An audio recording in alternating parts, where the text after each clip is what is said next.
Hello everyone, so today we are going to talk about the Age of Exploration. Not calling it the Age of Discovery because you can't discover a place where people already live. However, this era is still going to be ridiculously important for Europe. Okay, so why do the European individuals and nations do this exploring stuff? One, it's all about economics. It's all about trading the juice box for a cupcake. It's all about expanding as much as you possibly can to gaining more money for your nation. Okay, trade goods, spices, all sorts of stuff that will bring you as an individual wealth as well as someone or your nation wealth. And another aspect of this is that European nations are looking ways to get around both the Mongol and Islamic control of a lot of the land routes, okay? So they want these goods from Southeast Asia, from India and China, right? So if you look over here on the map, if I'm circling this area here, the land routes, these are all controlled by Mongols as well as Muslim empires, and the Indian Ocean is controlled by the Muslim empires. So they want to figure out a way to get around that so that they can dominate trade. It's real simple.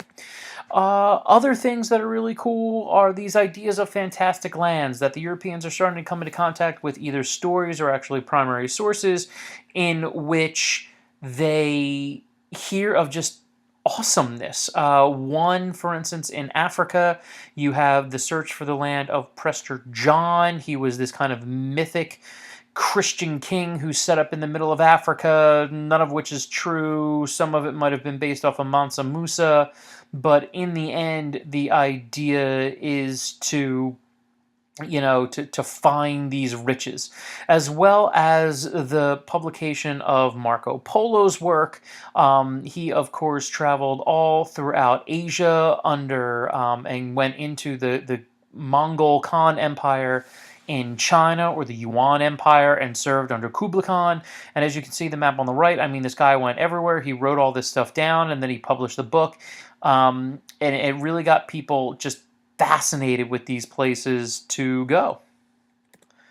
And then there was also some religious fervor. Both Catholics and Protestants were looking for ways to start their own communities. They were looking for ways to spread religion. Christopher Columbus, as well as Vasco da Gama, who are going to be some of the early people I talk about, were very, very focused on spreading their religions to others. And some things that also helped, okay? So you can't sail without technology, and you can't sail outside of the sight of land without a lot of technology. And one of those pieces of technology were Portolani. Portolani were charts that were initially made by medieval navigators and mathematicians, and eventually they were expanded upon by the Europeans at this point. Better mapping allows you greater access to these places. They also develop new mapping coordinates, the most notable of which bringing in longitude, okay? Now, before we had latitude, that was north and south of the equator. Longitude is now this east and west of eventually, which will be determined Greenwich, England, the prime meridian. And what this allows is to create a coordinate system for mapping, which allows you to go further and to know what you're doing. You also have the development of the Astrolabe and the Quadrant. Those are things that were taken for the Muslims, or from the Muslims, that allow you to map stars. And of course, if you can map stars, you can determine where you are at night. And you also have Lateen sails, which are triangular sails, which again come out of the Middle East, which allows you to catch the wind easier and to go further, along with more higher, as you see on the right, highly advanced compasses. So now they have all the stuff that they need to sail. Here's a great example of a map in the 1600s. As you can see, we haven't gotten to this area just yet, but getting there. Okay, so the first country that's really going to be on the move here is Portugal, and that will mainly because of King Henry the Navigator. When he was Prince Henry, he became really obsessed with sailing, and he served on ships, and he was able to really learn everything about how shipping and ships work, and he came to love it. And what he is going to do is set up a school of, I guess you could say, not shipping, but a school of for sailors, so that he can have like this professional group of men that their job is to go out and sail. And initially they're going to expand real quick. They're going to kind of start exploring the coast of Africa. They are also going to get themselves into the Azores Islands and the Canary Islands, and really starting to check out what's going on in the world. Well, to go along with them, you will get the voyages of then Christopher Columbus for the Spanish. So Portugal starts out first, they're expanding out there, and then the Spanish make a move under Christopher Columbus. I just have this quick map to understand, because a lot of people don't know Columbus had 4 voyages, as you see here. Okay, so we know.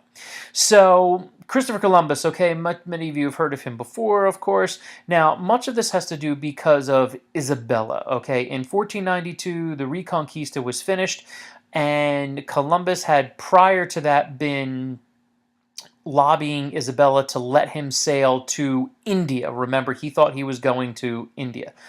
Isabella was willing to take a risk, because worst comes to worst, they lose 3 ships, the Nina the Pinta, the Santa Maria. Best case scenario, they discover a quick way to England, or it's not to India, and that's going to give them tremendous amounts of wealth and access to these goods that are coming from Asia. So let's go for it. So Columbus goes off, as we all well know. He lands on the island, we believe Hispaniola, might have been, Haiti, or the Dominican Republic. It was incredibly successful. The impact initially was very, very big, because the Spanish are going to really focus on exploration, really focus on settling this area, and increasing their overall economic strength within Europe. But why is Columbus's journey so important? Look, what we need to understand is the world was changed because of this guy. You don't have to like Columbus. He was not necessarily a nice guy. We know that many Indians died. We know that he probably killed some Indians and whatnot. But what you need to know is the entire dynamic of the world changed. When the Europeans are able to get to the New World, that is going to give them an economic base that allows them to expand at almost an exponential rate and eventually dominate the entire world. And influence doesn't have to mean good. A lot of people always want to be like, well, Columbus wasn't that influential, lots of people died, blah, blah, blah. No, that's not true. Like, influential people can do bad things. 90% of the population of the Americas would die after the Europeans got over here. That is horrible, horrible, horrible. But it was a remarkable change. And we'll talk about this more in class, and so you need to know this. And some people will give me, things like, well, the Vikings got here first. The Vikings got here first. They didn't stay. They didn't tell anybody about it. Zero influence. Oh, well, the Chinese might have hit the West Coast first. Great. Even if they did, they didn't write about it. They didn't spread. They didn't come. That's it. It is Columbus, and you do need to understand that. Stepping off my soapbox now. So with Columbus over here, as well as the Portuguese will eventually get over to Brazil, there was a big conflict. And the idea was that the Portuguese and the Spanish understood that they were expanding their scope and expanding their reach. However, what they don't want to do is to actually come in the way. Now, King John II of Portugal had a variety of different claims saying that, earlier popes had given him a license to dominate the entirety of the New World, and that the Spaniards really don't have any rights over here. So, in the end, what ends up happening is they get the Pope to intervene with them and create the Treaty of Tordesillas. Okay, and so what's the impact of this? All right, so in 1494, what the Pope does, Pope Alexander VI, is he basically they use longitude and latitude to create this line, okay? And the deal was is that everything west of the line would go to Spain and everything east of the line would go to Portugal. That's why the Portuguese only stay in Brazil and they don't expand outward any more than that. So the Spanish definitely make out the best here. The Portuguese will dominate much of the Indian Ocean trade, but for long term, this really is going to help the Spanish reach a pinnacle of, ultimately, they'll actually have the third largest empire in the world. So the Portuguese, now I'm going to jump back to them a little bit. Now they're like, okay, we can't go that way, so it's time for us to find a way to India. So the first guy to start to get there was Bartolomeo Diaz. I don't have him on here. Just he was the guy that, no, he was able to understand that you could sail around Africa. He got to like right here where the map, where the mouse is. The key player in all of this is Vasco da Gama. Vasco da Gama, his goal was to find a way to India to expand trade and the reach of Portugal. And as you can see here, he is able to do that. He is able to navigate these crazy winds and storms, and he gets to India and he realizes that it has a tremendous amount of wealth. And his impact is going to be huge because what they are going to do is aggressively push Muslims out of control here. They're going to set up new colonies, and they're really going to have strong mapping so it's easy for them to go back and forth. And this is going to massively increase Portugal's overall wealth. Sadly for da Gama, even though he wasn't the nicest of guys, did expand Christianity into India. I'll give him that. But he does die at sea in the early 1500s. And what da Gama really does is he just opens up that Indian Ocean, and they are just going to flood the Indian Ocean with ships, and the Portuguese are going to completely take over control of the Indian Ocean. They are going to really be led here by Alphonso de Albuquerque. And a variety of different things that he does is that, first and foremost, they're going to establish their own stronghold first at the city of Goa in India. If I pop back a little bit, oh, hold on right there. So there is Goa, okay, by the mouse here. And really it is going to be violent. They are going to attack Arab shipping. They are going to actually blockade the Red Sea at one point so nothing could go in or out. And they just take it to them. And once that is under control, Albuquerque is then going to look to expand to the other side of the Indian Ocean. So by establishing Goa, as well as some expansion into East Africa, around areas of modern day like Somalia and Mozambique, they control the western part of the Indian Ocean. Once Albuquerque has that, he wants to go to the eastern side and get into the Straits of Malacca. That is by modern day Singapore. And he is going to take over Malacca, and it's just brutal. To give you an idea, here's a quote of what Alphonso de Albuquerque did.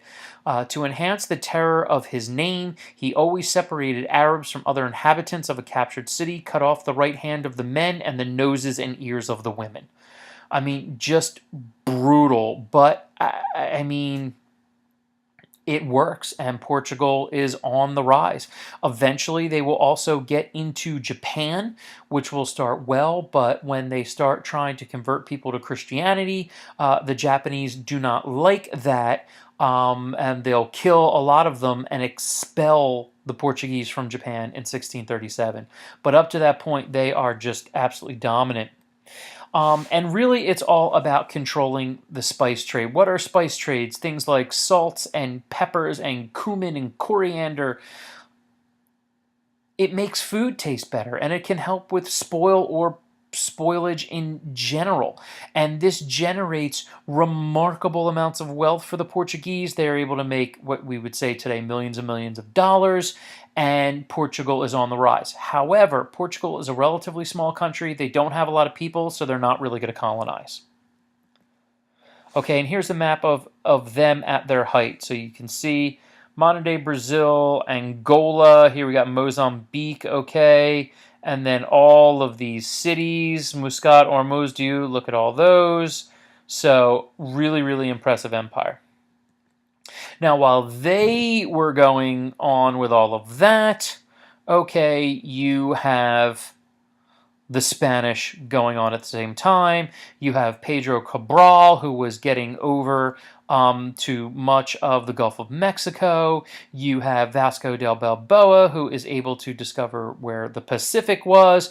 And of course, the key moment was the voyage of Ferdinand. Oh, getting a little ahead of myself. Sorry there. The voyage of Ferdinand Magellan.